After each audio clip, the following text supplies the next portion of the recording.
Thank you. I'm going to get started so that we have some time for questions at the end. But I'll introduce myself first. My name is Dan Gundersen. I'm the methodologist at the Survey and Data Management Core at the Dana-Farber Cancer Institute.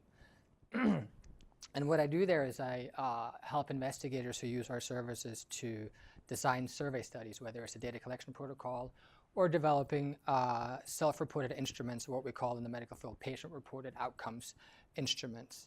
And that can be as simple as just writing a few survey questions and testing them to make sure they can get good information, to doing more advanced psychometric modeling, which you'll see an example of today. And so I'm going to talk about structural equation modeling, which is a very broad framework to do statistical analysis. And what I'm going to talk about is some key concepts and terms. I'm going to talk about how do you identify a model and how do you estimate the model. I'm going to show you some examples of how to do this in R, which is a statistical programming language, and specifically using what's called a lavaan package, or the lavaan package, which is a structural equation modeling package written for R. And then I'm going to show you an example of some very popular types of analysis that you can do in the structural equation modeling framework. And I have some learning objectives here. They're not really strict learning objectives. These are just things I hope you sort of take away at the end of today, because we only have about 45 minutes. And structural equation modeling is a very advanced, very broad topic, and so we can't cover everything and have real learning objectives. But I want to make you familiar with what structural equation modeling is, what the language is, if you were to do it, how do you do it in statistical software, which requires you to know the language of structural equation modeling. And so we're going to talk about how you, what kinds of data and what kinds of research questions lend themselves to doing analysis in the SEM framework. We're going to write the model in equation form and in graphical form, so we're not going to do math. That's not what we're going to do today, but if you are going to do it, some software is going to require you to identify the model and write the model out using equations. And some software, you can actually draw the model using figures, and it'll estimate the model for you. So you need to be familiar with both of those, depending on which software you choose to use. And then we're going to talk a bit about interpreting and assessing model fit and stuff like that. And I'm really going to emphasize the things that are a bit unique to SEM models. But some of the things that she talked about testing for normality, those are things you'll have to do as well. But I'm not going to talk about it because she just talked about it. And there's some additional things that are more unique to SEM modeling. So the first thing is, what is structural equation modeling, or SEM modeling? Structural equation modeling isn't really a model. It's a framework. It's a very general framework for fitting statistical models or for doing statistical analyses. And I put often complex in parentheses there because it lends itself, by the end of the lecture, I hope you can sort of appreciate that this framework lends itself to answering fairly complicated research questions fitted within a single model. And there's a lot of familiar models that are special cases of structural equation modeling. For example, you can fit a linear regression, a simple linear regression, in the SEM framework. Most people don't do it because it's so easy to implement in just regular software, but you can do it. It's a special case of an SEM. You can also do a factor analysis in SEM. That's one of the more confirmatory factor analysis is one of the more popular types of SEM models that you can do. And I call them measurement models in today's lecture because that's a more general term for it. And that's what I spend most of my time doing, is assessing latent constructs. So I do a lot of factor analysis type stuff, and so I do a particular type of structural equation modeling. And one of the great things about doing analysis in the SEM framework is that most of the software is very flexible in allowing you to put constraints on which parameters to estimate and which not to estimate, or if you want two variables to have the same regression coefficient or something like that, it's fairly easy to implement. So it's very flexible in that sense. And so some common analysis that you can that are popular to do in the SEM framework. The first bullet is just to show you how general of a framework this is. And so some descriptions of SEM is it's a framework where you can relate one or more dependent variables to one or more independent variables. And you can't get more general than that when you're talking about statistical modeling. But that's a broad set of models you can do there, right? You can do a multivariate analysis where you have many independent variables or one or more independent variables, or you can do a multivariable analysis where you have one dependent variable and one or more than one independent variables. But two types of models that are sort of very popular to do in the SEM framework, which if people have these types of research questions, they'll tend to do an SEM analysis, is to confirm a hypothesized causal mechanism, which often can be more complex than just A causes B, like smoking causes cancer. It can be A causes B through the path of C and D or something like that. Now, I have some examples to show you later on, so that becomes less abstract for you.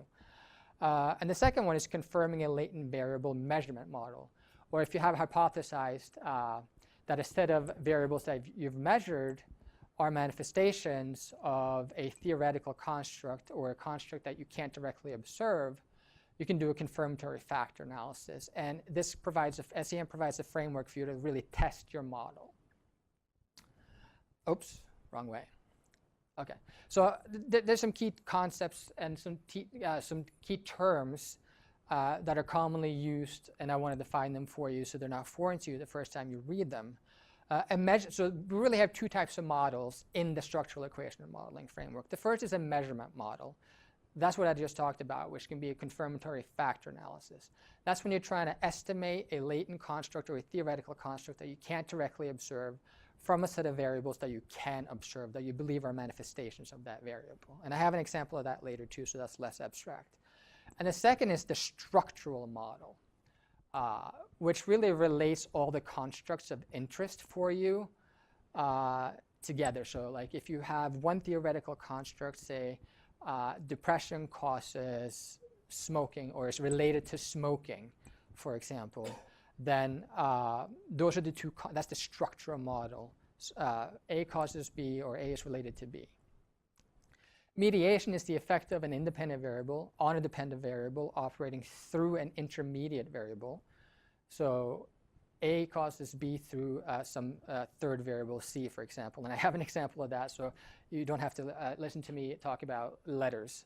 And moderation is really a statistical interaction.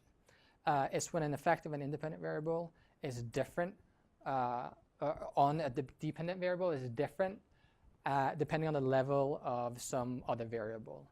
So if the relationship between depression and poor health behaviors were different for men and women, then gender would be a moderator for that association.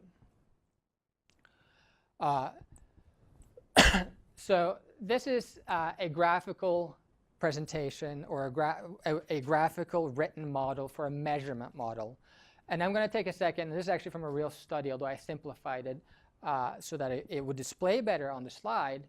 And that text doesn't do so well here. But I just want to point out what the different components of this graph is so that you're able to read it and draw it if you have to, if you were to do your own analysis. On top there, you see a circle or an oval. Sometimes it's oval shaped. Whenever you see a circle or an oval shape, that's typically the latent variable, the theoretical construct that you're interested in measuring.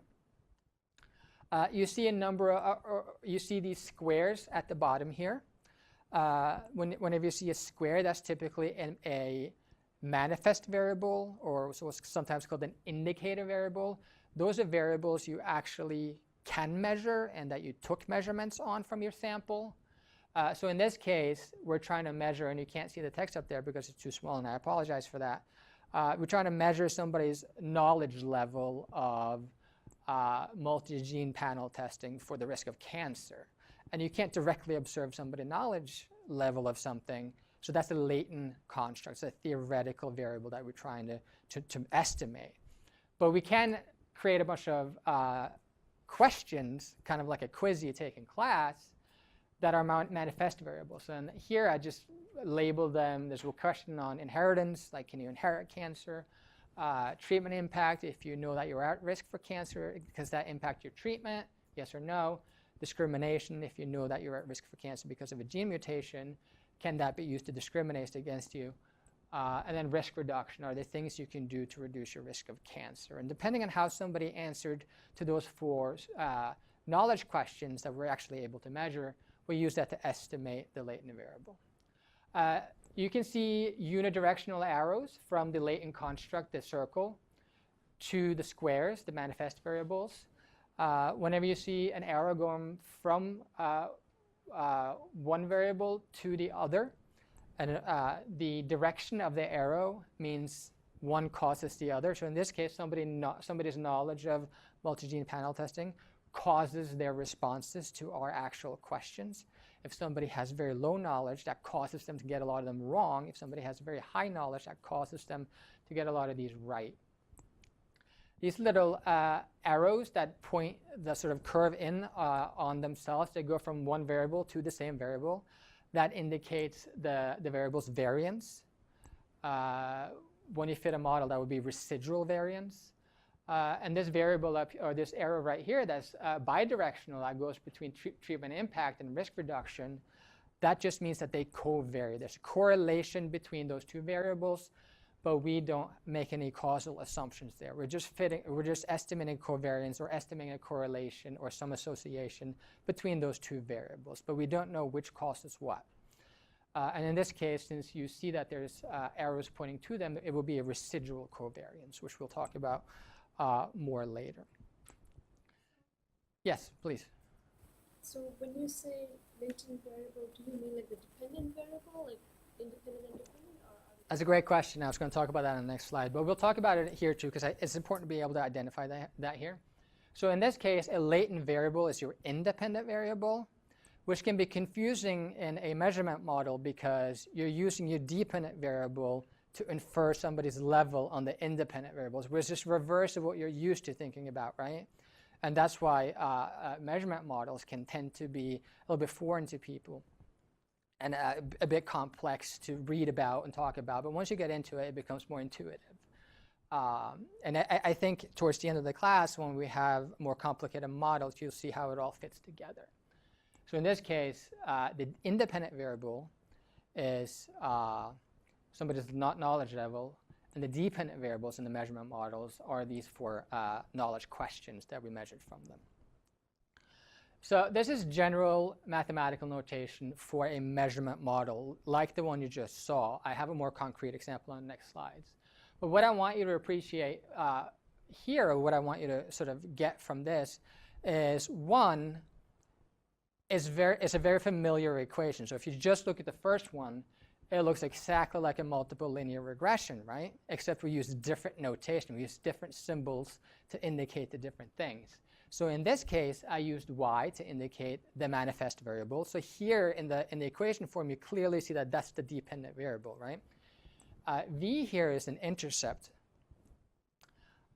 Lambda is like a regression coefficient, but often that's what we call a factor loading. But that would be analogous to the beta in a multiple regression. The eta, the little n-looking symbol, will be the latent construct, which is actually what we're estimating in a measurement model.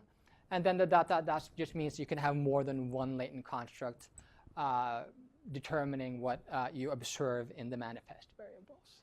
The second thing I want you to notice here is that we have multiple equations. And so here we have one of 2 j variables that we're measuring. And that could be 2, that could be 10.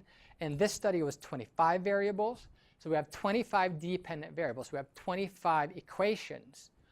And so really what I want you to get out of here is that we don't have one equation. It's more complicated than even a multiple linear regression, because we have a system of equations that we want to estimate simultaneously.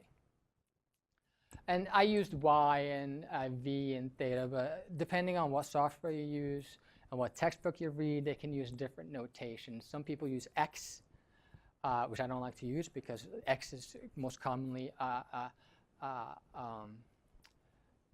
associated with an independent variable, and here there's dependent variables, but people will use it, so you just have to be familiar with what it is. So in the example that I just had on the figure, we have 4 equations. So somebody's response to the question, the knowledge question about inheritance, is a function of the intercept and their knowledge level of genetic testing. And there's a regression coefficient there, or a factor loading, depending on how you scale the variables. And you have the same for treatment impact, for discrimination, for this, risk reduction. And all these variables are a function of a single latent variable. In a more complicated multivariable model or measurement model, you could have different manifest variables being a function of one or more, either the same or different latent variables. And that's what's called a multidimensional variable. So when you have to write this in a software to specify to the software what it is you want to estimate, they don't make you write 25 equations, because that would be really, really long. And so to try to have some consistency in their syntax, they'll actually write latent and some symbol, some operator that tells the software what kind of analysis you want to do is a function of all these manifest variables that we've collected data on. So this is a more familiar framework in that we're estimating the latent variable, and that's a function of all these manifest variables. When in reality, it's actually the reverse we're actually doing. And depending on the software, the operator will look differently. So M+, for example, actually doesn't use a symbol, it uses words. So for factor analysis, you will write knowledge is by these variables, because it's a function of or it's manifested by these variables. And you'll see some different ones later. So for the previous examples where I had the 4 variables, you would just see genetic testing knowledge, some operator, which, depending on the software, inheritance, treatment impact, discrimination, and risk reduction. Much simpler way to write it. And it makes it more consistent with all the other types of analysis you can do in the SEM framework. Any questions on that so far? See, we weren't going to do math. We're just going to look at some equations. OK. So something that's a bit unique when you have a measurement model, or any model that includes a latent variable that you want to analyze in the SEM framework, is that there is no natural unit of measurement. So if you're measuring depression, you might have 30 questions, like the Beck depression inventory, that are Likert-style questions or something like that, that might go from strongly disagree to strongly agree, or whatever labels they have for each of the data points. And there's some numeric value to each of those response options. But those are really arbitrary and are just there to facilitate quantitative analysis. So you might create a sum score that ranges from 1 to 30 or 1 to 100 or whatever the case might be. But that's just as arbitrary as saying we're going to have from 10 to 600 or 10 to 1,000 or whatever the case may be. And so we have to tell the software somehow that this is an arbitrary unit of measurement. And the way that we do that is the software tends to do that automatically, but you need to know what the default behavior is in case you want to change it, because depending on how you identify the model, this is what's called identifying the model, or this is a necessary constraint to identify the model. It will affect how you interpret the output. So most software that I'm familiar with, the default is to fix the first path coefficient, so the first regression coefficient, for example, to be constrained to 1. And then all the other regression coefficient will be relative to that first coefficient. An alternative to that is to fix the variance of the latent variable to be 1. So we tell the software, whatever estimate comes out at the other end, I want the variance of the latent variable to be 1. Then you've standardized the latent variables. Typically, that would be 1 with a mean of 0, although you can sometimes tell it to have a different mean. And that puts it on the z-scale or the standardized scale. You do have to make some choices in how you're going to estimate the model. I'm only going to talk about these two here because they're the most popular ones, but there's a whole bunch of other types of estimators you can use. The first is maximum likelihood, which if you do generalized linear modeling is typically used. I'm not going to go through the details of what each of these are, but some of them have limitations. And maximum likelihood assumes that you have conditional multivariate normality, which means that all the variables together, actually the residuals of all the variables together after you fit the model, have a multivariate normal distributions. And you can use some of the techniques that Ji talked about to assess that. And there are multivariate analogous multivariate tests you can do. Or you can just look at the univariate distributions, some bivariate distributions. And if you find, which is most often the case in the types of data that I work with, that normality is violated, that normality assumption is violated, there's some things, more advanced statistical methods you can use to adjust for that so that you do get unbiased variance estimates, for example.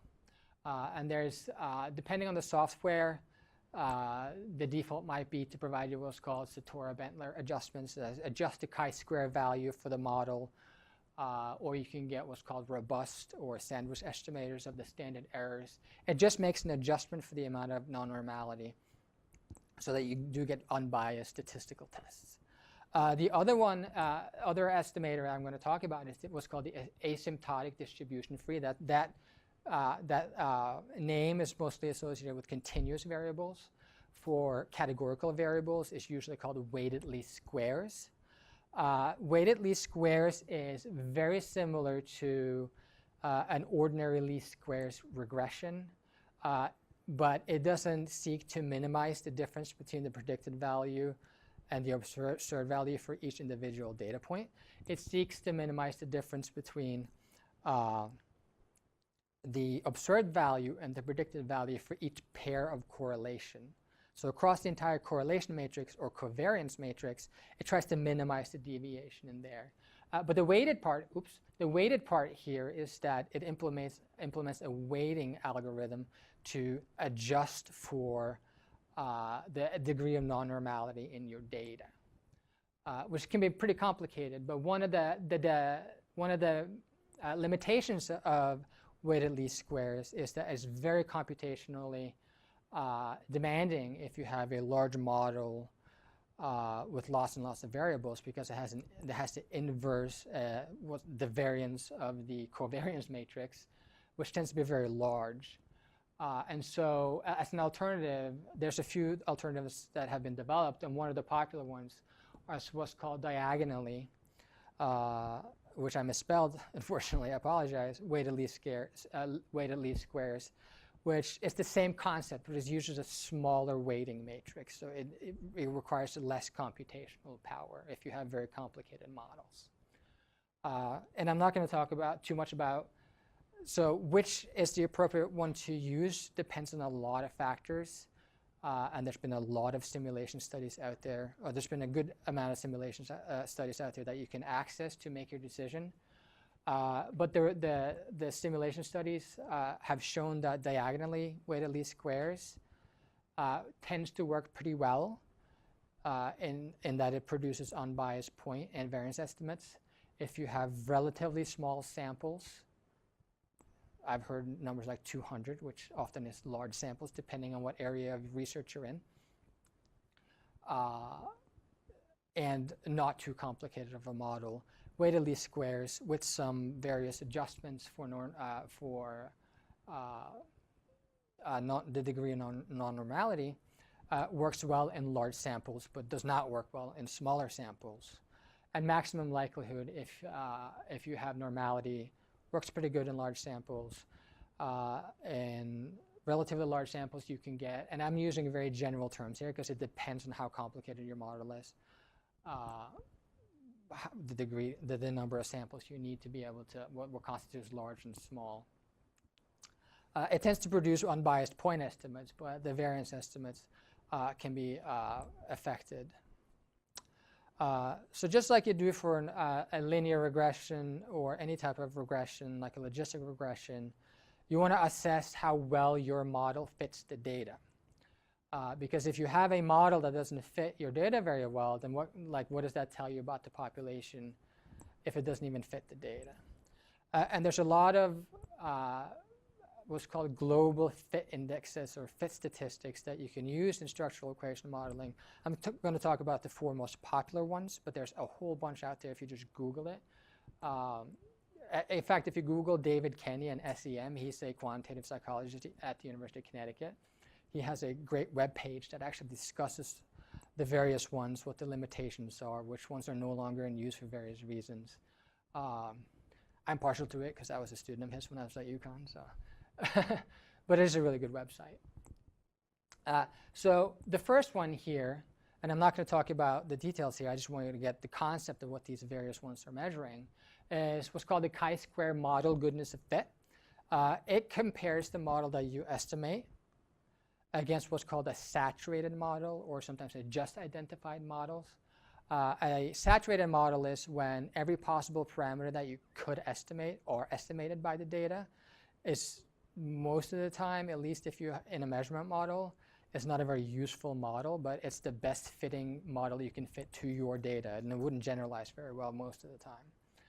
But the concept here is that if the model that you fit is not statistically different from a saturated model or a best in quotation mark model, then then you have a good fitting model. So the null hypothesis here is that your model and the saturated model are equal, and so you want to fail to reject that. So you want a p-value greater than 0.05 or whatever your threshold is. And if you have that, you can conclude, yes, I have a good fitting model. The limitation here is that it is very strongly influenced by your sample size. And in a lot of SEM analyses, you have complicated types of modeling, and you have very large sample sizes. So almost always that will be rejected. And so that, the result of that, if that was the end all and be all of model assessment, then a lot of model, we wouldn't learn a whole lot. Yes, please. Very sensitive to the sample size. It's also sensitive to the number of the parameters to be asking. Oh yeah, absolutely. So it's also, so if you have a, yes. So if you have a very complicated model and there's not a huge difference between the saturated model and your model, then there's not a big difference in terms of the degrees of freedom between those two models, and it's easier to fail to reject it. If you have a very simple model, then more often that statistical test will be rejected because there's a huge difference there. More unknown variant covariance term. Yeah. It's more, it's less likely to be rejected. Yeah, so there's not a penalty for the complexity of your model here. And that's what some of these other models, model fit statistics address. So the Tucker-Lewis index and the comparative fit index, they're very similar to each other. They both make an adjustment for the complexity of the model. So they actually take the chi-square value and either divide by the number of degrees of freedom or subtract the number of degrees of freedom. So they have an adjustment built into it for how complex your model is relative to the model you're comparing it to. But for these fit statistics, you're not comparing it to a saturated model. You're comparing it to a baseline model or a null model, which is analogous to an R-squared, where you're comparing the model that you fit. And so that if you're doing a linear regression, you're comparing your final model against an intercept-only model. This is similar to that. It's not exactly that, but you're really constraining all the possible paths to be 0. So you're telling the software to estimate a model where the value of all the coefficients are going to be 0. So it's like an intercept-only model. And then you're comparing it to that. And it ranges from 0 to 1. In this case, you want to be as close to 1 as possible. And some of the common cutoffs are 0.9 to say you have an adequately fitting model, or 0.95 to say you have a good fitting model. In some instances, it might make sense to say that to use a higher cutoff than that or a lower cutoff to that. If all the research that's been done in your area so far have gotten, say, a comparative fit index of 0.97, 0.96, and you end up exactly at 0.9, then your model is not as good, whatever that means, as these other models. It's not as good fitting as these other models. On the other side, if all the research that's been done to date, if you're trying to develop a new latent measure, for example, have had CFIs of, say, 0.85, 0.88, and they've been pretty close to 0.9, and you end up with 0.93, then that's something that you could be excited about. So I would discourage, cutoffs are great as a general guide, but they only really make sense when you interpret them relative to what's common in your field. The last two look more directly at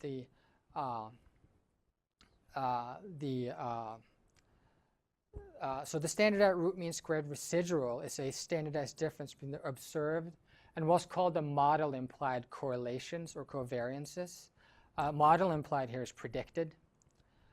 So you fit your model, and then you predict what the covariance would be based on, or covariance matrix or correlation matrix would be based on that models. And then you calculate a standardized difference between all the pairs of correlations in the observed and model implied. And in this case, you want to be closer to 0. And if you end up exactly at 0, that means you have no residual covariance, no residual correlation. And the common cutoff value is 0.08, but the same disclaimer that I had for the previous measures apply here, in that you really have to benchmark it against what's common in your field of research.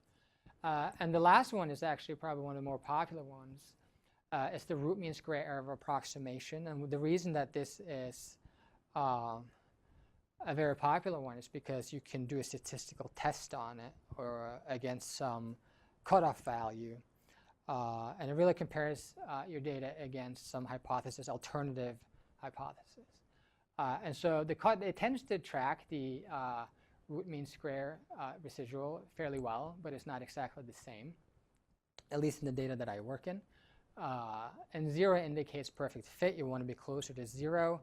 Some of the common cutoff values are 0.06, 0.08. Some people use 0.10. That's less commonly used, I've seen. But you can calculate you can do a statistical test. So if you have 0.7 and large samples, or moderate large samples, you can test whether it's statistically different from 0.8. And if it isn't, you can say, okay, it's close enough, or it's not statistically distinguishable based on some error level that you set. Or if you reject it, you can say, okay, I don't have a good fitting model, and we need to collect more data or something like that. I would never encourage anyone to rely just on sort of the global model fit measures, because you want to inspect. You can have a good fitting model based on these summary measures, but still have important residual correlations that are meaningful in your area of research that you want to interpret or maybe want to address in some way. So you want to inspect the residual covariance or correlation matrix, which again is just the observed correlation matrix minus the model implied or predicted correlation matrix. And if you have large residual covariances or correlations among some item pair or a number of item pairs, then that suggests that the model doesn't reproduce what you observe in the data for those two variables very well. So you'd want to look at the actual residual correlation matrix, but there are some statistical tests you can do, and I have examples of this later. You can look at what's called the modification indexes or indices. That's a score test, or if you're familiar with econometrics, that's their Lagrange multiplier tests. Or you can fit a bunch of nested models where you allow a parameter to be estimated or restricted to not be estimated or to be 0, and you compare them using the likelihood ratio chi-square statistic. And if they're not significant, then it suggests that you don't have significant residual covariance. And if they are significant, it suggests that you have significant residual covariance. And you might want to address it in some way.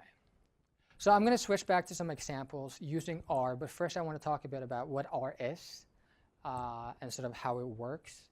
So R is an open source statistical programming software, as opposed to like SAS and SPSS and Stata that are more statistical analysis software, although at this point in time the difference is getting more blurred. But it was developed for people that try to develop new statistical methods. And it was historically mostly used by people who do that type of research. Although now, and as part of its base package, or if you just load or install R on your laptop or desktop and you open it, it does have a lot of statistical functions in there. You can do linear regression, you can do principal component analysis, you can do factor analysis, you can do generalized linear modeling, you can do a whole bunch of different types of modeling. But it also has a lot of user-written packages for specialized kind of analysis that you can install, or if you're a good programmer and have a lot of theoretical statistical knowledge, you can write your own packages. And the lavaan package is one of those packages that's user-written. It's written by a researcher, a psychometrician called Yves Roussel, who's at Ghent University in Belgium, and it's becoming a very, very popular SEM package for R. And what you see in sort of the shaded area is the syntax you write. And I'm going to show you an example of a path model and how you would conduct that analysis using the lavaan package in R. And on top here, you can see that I'm just I'm making up some data. I'm just making up the correlation matrix that we're going to analyze, because I want to emphasize a couple of things in the outputs. I want it to control what ends up on the other side, so I can make some comparisons. So say we have a study where we're hypothesizing that the effect of education on healthcare consumption, the amount of healthcare you use, like you go to the doctor or you buy cold medicines, you buy supplements, is mediated by income. So here you have a mediation analysis. So education leads to higher income, and higher income in part leads to the amount of healthcare you can buy. It's various type of analysis an economist might do, for example. And so we have three variables here. We have education, income, and healthcare consumption. And at the bottom here, I've generated the correlation matrix, where you can see that education and income has a correlation of 0.4, education and healthcare consumption has a correlation of 0.5, and then income and healthcare consumption have a correlation of 0.6. So they're all fairly highly correlated with each other. So we expect to see some significant or some substantively large results. So lavaan is one of those packages or softwares that makes you write the model out in equation form. And when I do that, I try to label my syntax or my code so that other people can read it, so that it's more reproducible. So the first thing I do is I type library lavaan. That just loads the package into R. It tells R, hey, I'm going to use this package now. You only have to do that once. You don't have to do that anytime you fit a model. And then I specify what my model is. So I have a direct effect here that I hypothesize that education influences healthcare consumption in some way. So I first specify that equation, and you can see the little tilde symbol. In lavaan, the little tilde symbol, the squiggly symbol, means regressed on. So what I'm doing here is I'm specifying a regression. And this C multiplied by education, in this case, I have to label the coefficient that I want to estimate, because later I'm going to generate a user-specified estimate, so I don't have to do it manually outside of the software. And then I have the mediation equation. So I have income regressed on education. So far we have two equations, healthcare consumption on education, and then the mediator was an intermediate income, intermediate outcome. Income is regressed on education. And then we have the mediation regression, which is healthcare consumption on income. And I'm interested to see the degree to which income mediates that effect. And the way the statistic for that is multiplying the two mediating coefficients. And so I'm just telling the software, like the colon and equal means there's a user-specified a statistic I want you to show me, so I don't have to calculate it myself. And then the total effect is just the effect of education on healthcare consumption, irrespective of any mediating relationship. So now I've specified the model. I've assigned that to an object that I called model because it's the model.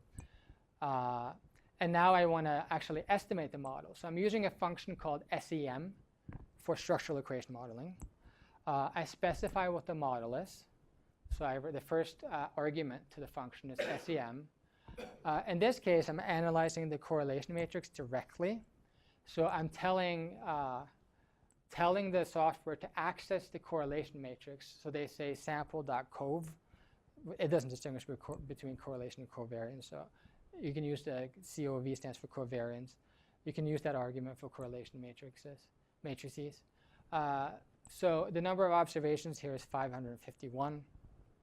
I made that up. And I'm telling it to use the maximum likelihood estimator.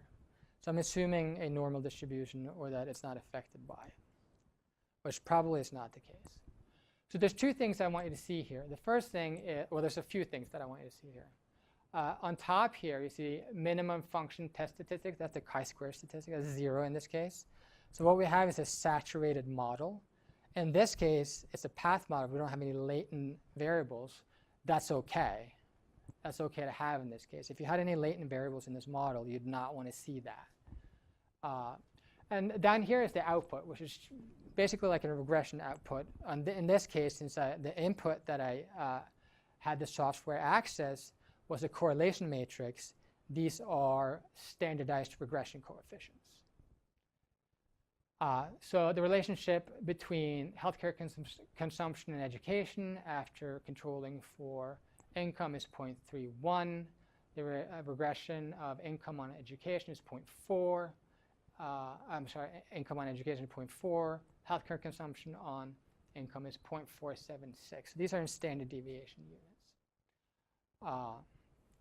And here you have the variances. And here are the defined parameters. These are the ones that I defined. I just told the software, I want to see these. I want you to calculate it for me because I don't want to have to do it myself. And so AB is the indirect effect, is 0.19. So, and the total effect is 0.5. So if you remember from the correlation matrix, the correlation between education and healthcare consumption was 0.5 in the correlation matrix. So we reproduced that. That's the total effect that we estimated. But the indirect effect is 0.19. So of that total effect, there seems to be, and the z-value is 8, and the p-value is well below 0.05. So it would be, so these are significant results. And this is what that relationship looks like in a path diagram. So if we were to diagram the, if we were to draw this out with the regression coefficients as labels, you can see that education has a variance of 1 because this is a standardized scale. All of them have been standardized to be have a mean 0 and variance 1. The direct effect is 0.31 is a partial direct effect here. Remember the regression between education and income was 0.4, so you see all these labels. And here you see the unidirectional arrows. So education causally impacts healthcare consumption, education causally impacts somebody's income, and income causally impacts healthcare consumption. But this is a more complicated causal relationship called mediation analysis. And the variance, the residual variance of healthcare consumption is 0.56. So about 44% of the variance in healthcare consumption is explained by this model. And for income is 0.84. So 2 ways to see the model. OK, now we're going to switch to a factor analysis or confirmatory factor analysis or a measurement model, as I'm calling it here. And this is a real study, and I'm going to show you some more diagnostics here.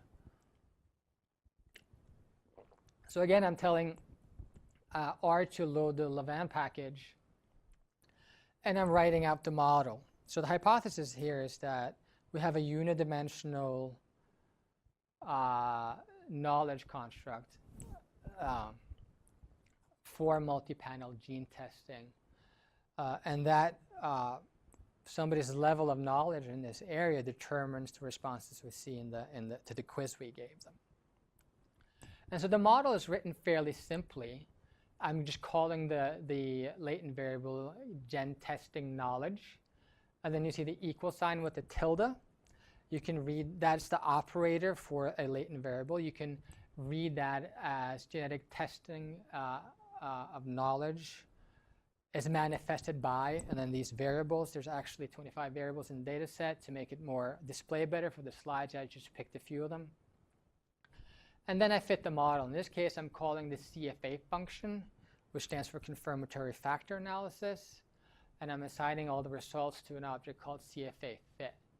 So the first argument in the CFA function is knowledge model. So I'm just telling you, this is the model I want you to estimate, which I wrote above there. In this case, I'm having it read the raw data directly as opposed to me inputting a correlation matrix. So say data equal no micro.df. That's the data frame or the data set that I want to analyze. And in this case, because these are binary variables, correct, incorrect responses, I'm using the weighted least square with a mean and variance adjustment to estimator, which is a weighted least square with robust standard errors, essentially. And so I'm adjusting for the fact that these are non-normal data. So we actually get a lot of output here because there's a lot of things that's going on. Oops. So here I want you to see that now we have some model fit statistics to read as part of the output. And the default behavior of this package is to just give you the chi-square, a model chi-square. So you can see the model chi-square, it gives you the diagonally weighted least square. That's not the estimator that I used.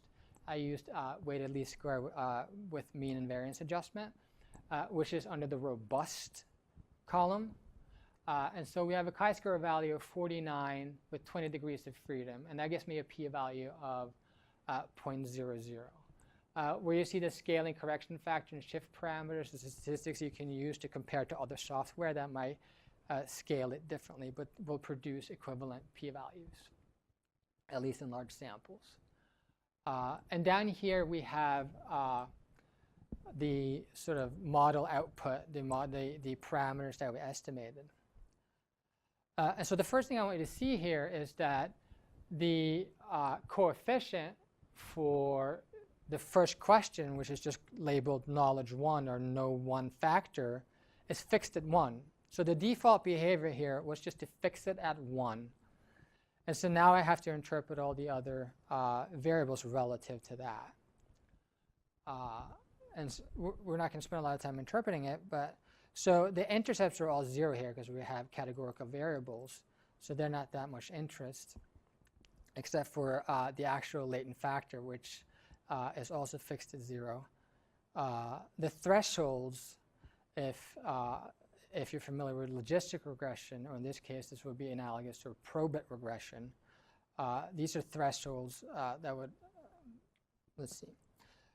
And so down here, you can see a scaling factor, which is 1 here.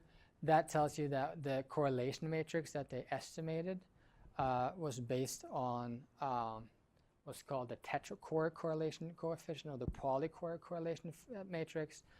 That's very similar to fitting a generalized linear model with a probit link. So it assumes a latent scale with a mean 0 and a variance of 1. If you had a logistic link, it would be 1.7 something, I believe, or pi squared divided by 3. So in my case, I don't want to really look at the raw. I don't want to fix the first coefficient to be 1 because that makes it harder to interpret for me. I want to look at the actual correlations between the latent construct, somebody's knowledge level, and each of these manifest variables. So I use the standardized solutions function and just tell them I want the standardized solutions for this model, and then it gives me the output for that. And most of this will be, or a lot of this will be repetitive. Some of it will change slightly. But the top there, you can see that genetics testing knowledge, and you have the same operator that we used when we wrote the model out. And on the right-hand side, we have the manifest variables. And EST.std stands for estimated in standardized units, or estimate in standardized units. And these are just correlation coefficients, right? And so the correlation between the between the latent knowledge construct and the first knowledge quiz question was 0.46. So those two are very strongly correlated. The correlation between for the second variable is only 0.04. with a p-value or a z-value of 0.6, that's not as significant. That suggests that that variable does not tap into this construct. And so we might want to modify the model. Here that model is written up as a diagram. And you can see this is the same type of measurement model that I drew when I was talking about this is how you draw a latent variable model. You can see the latent construct has unidirectional arrows. The correlations are labeled for each of the arrows, so you can read the correlations for each of the variables. And you can see the residual correlations, residual covariances here, which is called uniqueness in factor analysis. SEM paths is just a function in R that you can use to generate these types of plots, so you don't have to sort of draw it yourself. But we want to go a step further and want to see, okay, we had at least one variable that wasn't correlated with it. Do we have a good fitting model or don't we? And so I'm using the fit measures function, and I'm assigning all the values to a object called fit_ms, or fit for measurements. And I'm only going to pull out 2 of them because there's about 20 in there that you could actually read, and I just want to be selective in which I interpret. So the comparative fit index is 0.92, so it's above the 0.9 threshold, which is at least adequate based on conventional criteria. But the root mean squared error of approximation is 0.05, which is pretty low. It's at least below 0.6, it's below 0.8, it's below 0.1. But I'm also asking for the root mean square error of approximation for the null model, where all of the coefficient would be constrained to be 0, because David Kenny, who I mentioned before, he's done some research on sort of how good are these various measures, and he's found that when the CFI is relatively high for the null model, it's not that informative for the model that you actually fit. And he uses a cutoff of, I think, 0.158 or something like that. And in our case, for this model, the null model is, the REMSA for the null model is 0.168. And so we won't put too much interpretation into the CFI in here, because we know that likely is underestimated relative to what's a good fitting model. So we have what looks like a good fitting model based on this global fit statistic or model level fit statistic. But I want to go one step further and see, do we have item pairs that aren't, the correlations for which aren't reproduced very well by the model? And so I've created this plot here that's kind of color coded. And the bluer, the darker something is blue, the stronger the positive correlation. But I have the numbers in there too. And the darker something is red, the stronger a negative correlation between 2 variables. The color coding is just to be able to easily see stronger correlations, so you don't, because sometimes if you have 25 variables, that becomes a very large matrix, and reading each of them individually and trying to keep track of it becomes harder. So the color coding just helps with interpretation. And you can see that variable, the 20th question we had on there, and question number 2, has a fairly strong residual correlation, right? And so that suggests that the model doesn't reproduce, doesn't fit that pair very well. And there's some other ones that are fairly large that may or may not be important. They may or may not be interpretable. So the next step is to do some statistical test for that residual correlation. Is this just a nuisance, or is it just random, or is this something that we need to address somehow? So I'm using modification indices, and I'm using the modification indices function in R to inspect them. And in this case, I'm just showing you the first 5. And I'm comparing the critical value for MI scaled, because we used a robust estimator, against the critical value for a chi-square distribution with chi-square value with 1 degree of freedom, because the modification index is approximately follows an approximate chi-square distribution under the null hypothesis, if that was true. So I set alpha at 0.05, and after adjusting for multiple comparisons, the critical value rounds to 8.28. And so in this case, I have one variable pair, which is variable number 2 and variable number 20, before that has a critical value above that. So that's a significant residual correlation, which suggests that we don't have a really great fitting model for at least for those two variables, possibly for more. So we have some options of how to address this. Some of these options are you can either free the residual to be estimated by the model. So we rewrite the model and say we want an estimate for how the strength of these two correlations, and then we go through this process again and see if we have a good fitting model. And for those two variables, presumably we would, but we'd have to check all the other variables as well. We could eliminate one of those two models, and there are some different ways you can decide which to eliminate. That depends on what your goals are. Or if it is,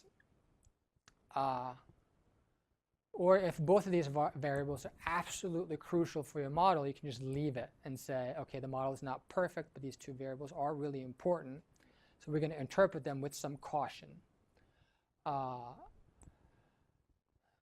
That would presume that you don't expect them to be correlated. Or you can leave it as if do some comparison modeling where you you might allow it to be estimated by the data, even if theory suggests that it shouldn't be, or you might eliminate it and compare those results for whatever you want, for whatever type of inference you want to make against the model that you initially fit. And if they're not substantively different, you would disclose that type of comparison modeling that you did and say, based on our comparison modeling, we didn't arrive at different conclusions, and so we're going to go with what theory suggests and present that model. So you have lots of different options, and there could be more options than this. Okay, so lastly, which is probably what I think is the strength of doing analysis in an SEM framework, is the ability to combine a measurement model, essentially combining a factor model with a path model, or a factor model with a more traditional regression model. And so say you have a study that hypothesizes that the college-educated people have greater knowledge on average for multi-gene panel testing than those without college degree. And Clement would be upset with me because I was not specific enough in my hypothesis here. And so I write out the model. The first part of the model is the measurement model, which you saw before. That hasn't changed. And then I have the structural model. So I labeled the structural model, which is just genetic testing regressed on college, which I operationalized as somebody having college degree, a bachelor's degree or higher, versus somebody having less than a bachelor's degree. This is not a real research question that the investigators are interested in. It's just something I'm doing for illustrative purposes today. And then I'm using the SEM function like I did before.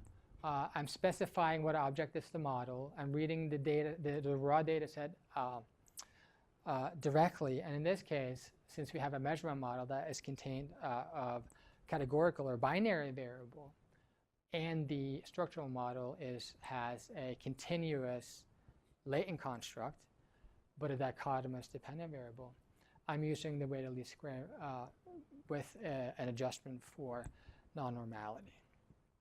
And this is the output we get. And again, the default behavior is to fix the first coefficient of the measurement model to 1. In this case, I'm not interested in interpreting it because I've done a separate analysis to validate that model, or it presumes that I've done that separate analysis. And so I'm going to scroll down to the regression heading, where you can see that genetic testing knowledge is regressed on college, and we actually see a negative correlation, which is curious. So we'd want to check our data, check our model, make sure we coded everything correctly, because this is counter to what we hypothesized. So this suggests that those with a college education scores 0.318 lower on average than those with without a college education. And the p-value is 0.000, so at the conventional 0.05 threshold, this is a significant finding, even if it's counterintuitive. And this is what that model looks like if you were to draw it out. So now you can see the measurement model has been rotated. You don't have to rotate it. I just like to read it that way. and is to the right where you have all the residual covariances. You have the correlations between the manifest variables and the latent knowledge variable that you estimated, which you've already validated, so you kind of know what that looks like. And over here you have the regression output between college and knowledge,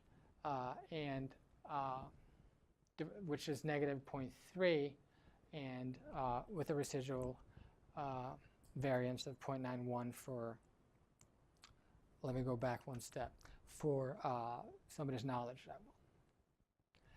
So do you have any questions about what I asked? I went a bit over my time, but I can stick around for questions.